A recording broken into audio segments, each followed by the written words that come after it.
By the end of 1944, the war had taken on a particular smell: fatigue. The Allies were advancing, but inside, they were worn thin. Long roads, delayed convoys, fuel running short. Victory looked close. And that is when wars become most dangerous. In Berlin, no one expected a miracle. They wanted something simpler. They wanted to see the Allies stumble. And when an enemy grows too confident, the sharpest weapon is not a bullet. It is a cut. Germany chose a target that did not look like a target. Not a capital, not a general, not a symbol meant for speeches. It was something that decides wars quietly. A port. Its name was Antwerp. Because if Antwerp stopped, the advance stopped with it. And while Germany prepared its last act of irony, someone on the Allied side was already staring at the map as if he knew what was coming. Antwerp was not a beautiful place on the map. It was a solution. After Normandy, the Allies had men, tanks, aircraft, but they faced a problem war films never show: distance. Every mile forward pushed the war farther from the French ports. And the farther you are from supply, the weaker you become. Modern armies do not march like ancient ones.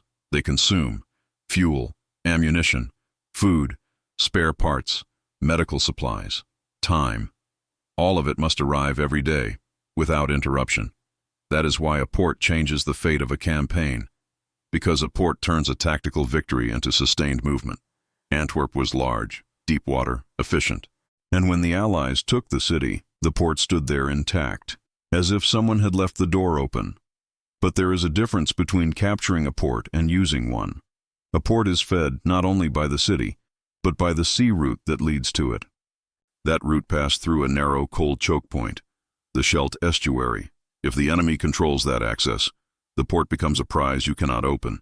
So by late 1944, the war in the West came down to a single truth: if Antwerp functions, the Allies crush the Reich. If Antwerp is cut off, the advance turns into hunger, pause, and exhaustion.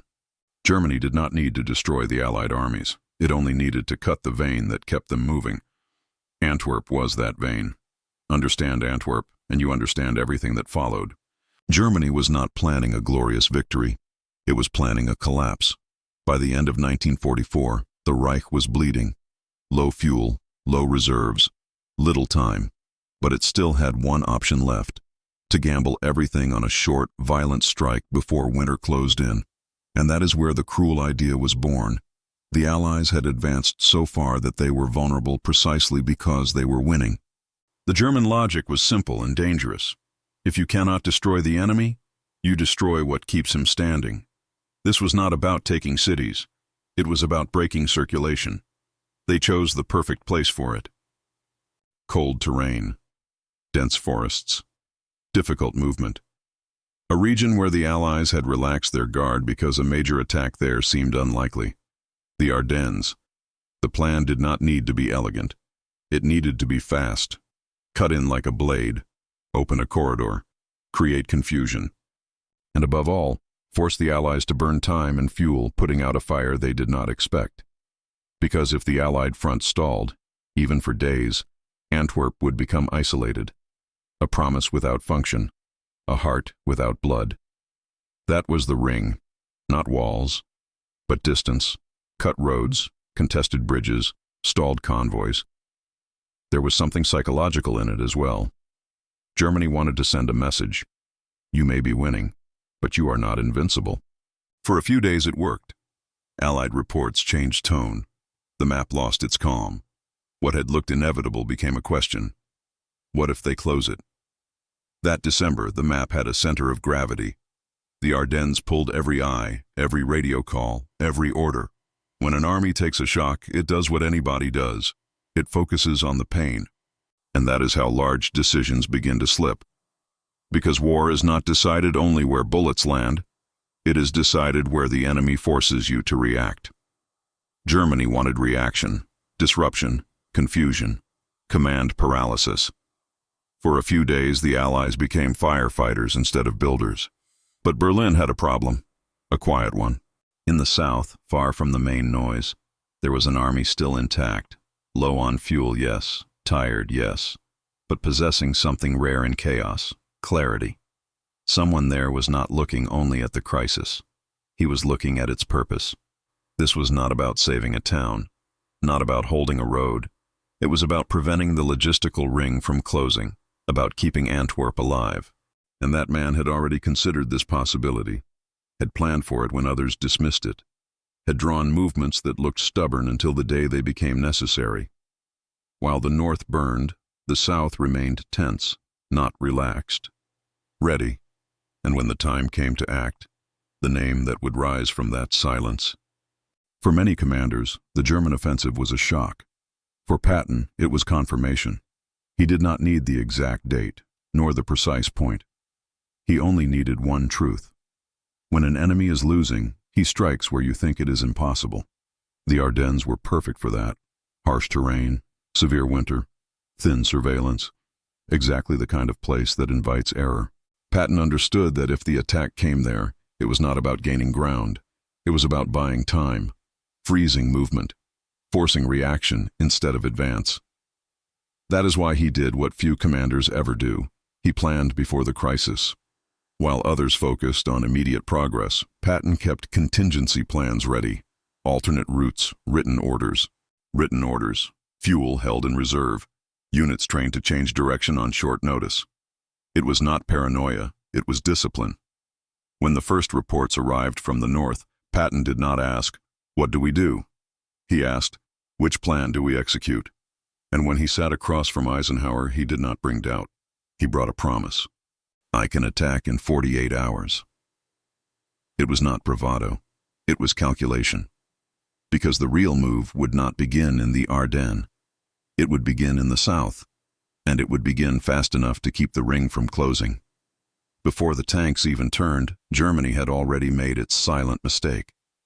It believed Patton would be caught off guard. He was already in position. Waiting. Moving an army is hard when everything is calm. Now imagine doing it when winter has sealed the roads, and the enemy has opened a crisis in the north. What Patton did was not a quick attack. It was the maneuver that breaks armies from the inside. A turn, not a column, not a division, an entire system. Because an army is not just men and tanks.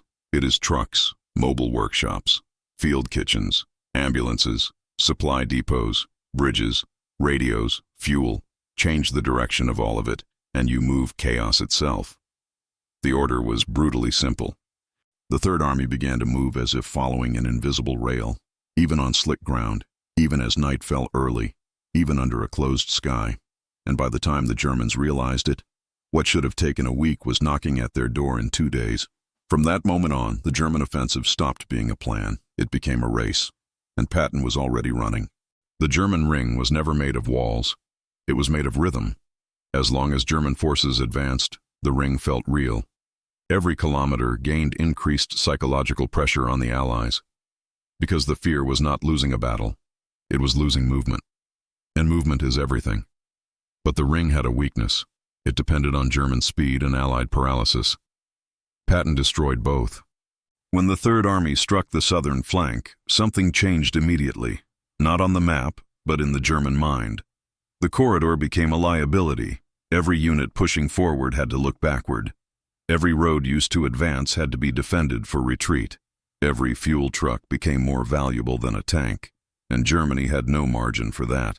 The offensive was designed as a short blow, but short blows require two things: fuel and freedom of movement. With Patton in the equation, Germany began losing both at the same time. Reserves were diverted. Priorities shifted. Gaps had to be closed. They were responding instead of imposing. And the moment an attack begins responding, it has lost its main advantage. The ring did not close because the war returned to its true master: logistics. An enemy may be brave, violent, clever, but when fuel runs out, when routes choke, when reserves disappear, plans turn into weight. That is exactly what happened. The mockery ended when the Germans realized they were no longer surrounding Antwerp. They were racing against time itself. When the ring failed to close, something quiet but decisive occurred. The war in the West regained direction. Until then, the Allies had advanced with a hidden problem. Movement had outpaced supply. a victory close to turning into exhaustion. The German offensive tried to turn that weakness into collapse. It failed. And when it failed, two consequences followed, both fatal to Germany. First, initiative. Germany spent its last major offensive effort in the West, not in stages, all at once, in winter, in the worst terrain, with scarce fuel. After that, it still had soldiers, weapons, cities, but it lost the one thing that changes wars: the ability to choose when and where a crisis happens. With Antwerp preserved as a future axis, the Allies stopped living on improvisation and began building consistency. That is what a port does. It turns war into routine.